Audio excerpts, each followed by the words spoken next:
नमस्कार मित्रांनो, सुख म्हणजे नक्की काय असतं या मालिकेमध्ये काय घडले आज आपण बघणार आहोत।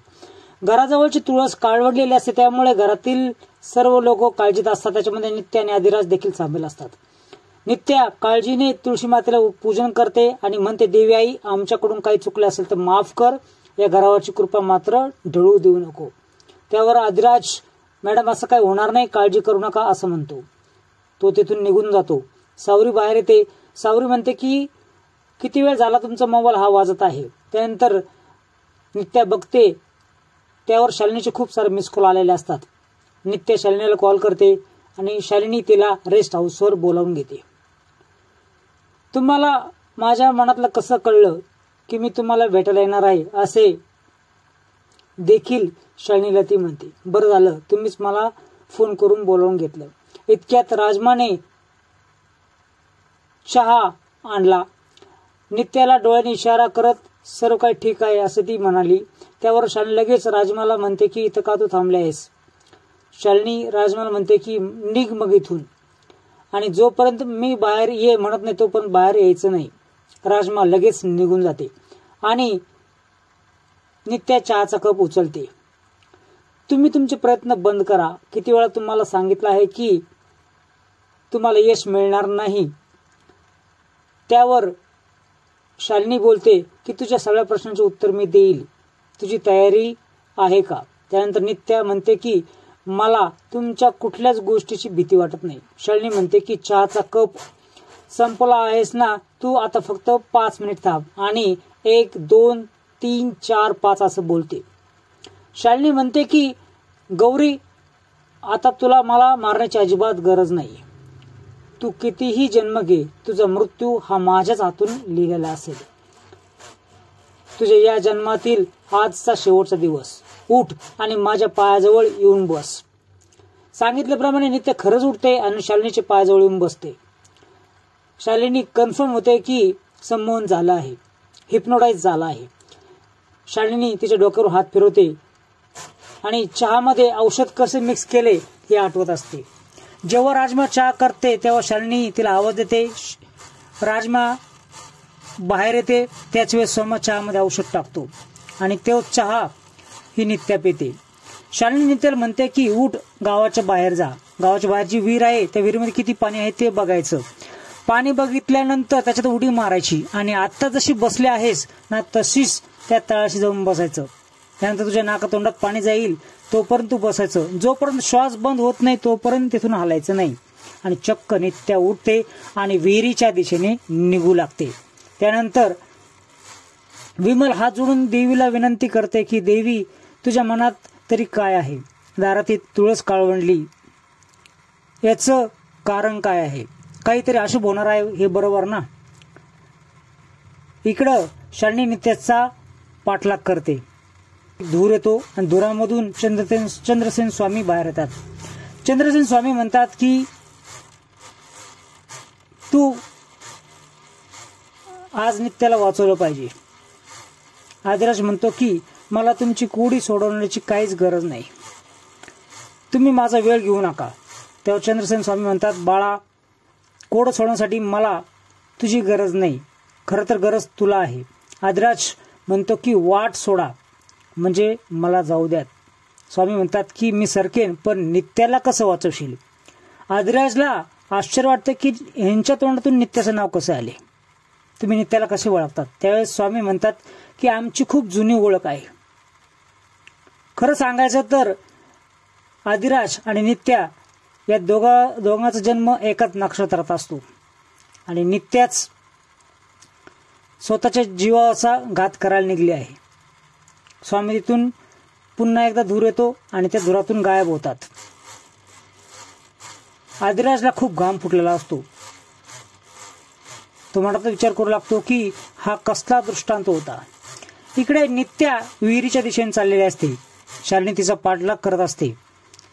अनवाणीच नित्या विहिरीच्या दिशेने जाऊ लागते। इकडे तात्या सुद्धा विमलला धीर देतात आणि दोघेही देवाची आराधना करतात। सावरी बाहेर येते आणि विचारते, दाद्या, तुला संमोहन म्हणजे माहीत आहे का। पूर्वीच्या काळामध्ये लोक असेच काहीतरी करायचे लोकांना खाण्यापिण्यातून काहीतरी द्यायचे आणि नंतर जे लोक करतील ते सगळं करायला लावायचे. हे एक तंत्र आहे जेणेकरून समोरचा संमोहित होतो. आदिराजला खूप आश्चर्य वाटते. त्याला काहीतरी जाणवत असतं पण काय हे त्याला कळत नसतं. तेवढ्यात तो विचारतो की नित्या मॅडम गेल्या होत्या, अजून आल्या की नाही. त्यावर नाही असं उत्तर आल्यावर आदिराज उठतो आणि जोरात पळतो. जोगीन म्हणते नक्की काय घडणार आहे. देवी समोर असते. आई, कोणाचा जीव जाणार आहे, कोणाचा डाव साजला जाणार आहे. थांबव हे सगळं, तुझ्या लेकरांवरती दया कर, त्यांचा जीव वाचव.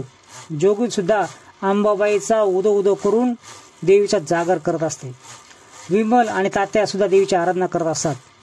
नित्य मात्र विहिरीच्या दिशेने चाललेले असते. आदिराज पळत पळत नित्याला शोधत असतो. नित्य विहिरीजवळ पोहोचलेले असते. आदिराज पळत असताना त्याच्या पायाला ठेच लागते. त्यात तो खाली पडतो आणि त्याच्या डोक्याला जखम होते. शालिनी सतत घड्याळ पाहत असते. तिची नजर नित्यावरती असते. आदिराज बेशुद्ध होऊन जातो आणि जोगिनीला खूप भीती वाटू लागते. जोगीन जोरजोरात देवीची घंटा वाजू लागते. इकडे शालिनीला वेळेच सगळं घडायला पाहिजे असं वाटते. ती ओरडते, नित्या उडी मार, नित्या उडी मार. विमल आणि तात्या दोघी अक्षरशः रडत असून देवीपुढे हात जोडून देवीची आराधना करतात. जोगीन देवीची घंटा वाजवते. आदिराज शुद्धीवर येतो. विमल इकडे जोरजोरात आई असा आवाज काढते. नित्य एक पाय विहिरीत टाकणार तेवढ्यात आदिराज नित्याचा हात पकडतो. आदिराज नित्याला आपल्या बाजूला ओढतो. दोघंही घरंगळत खाली पडतात. आदिराज तिला म्हणतो, नित्य मॅडम भानावर या. हे सगळं पाहून शालिनी मात्र आश्चर्यचकित होते.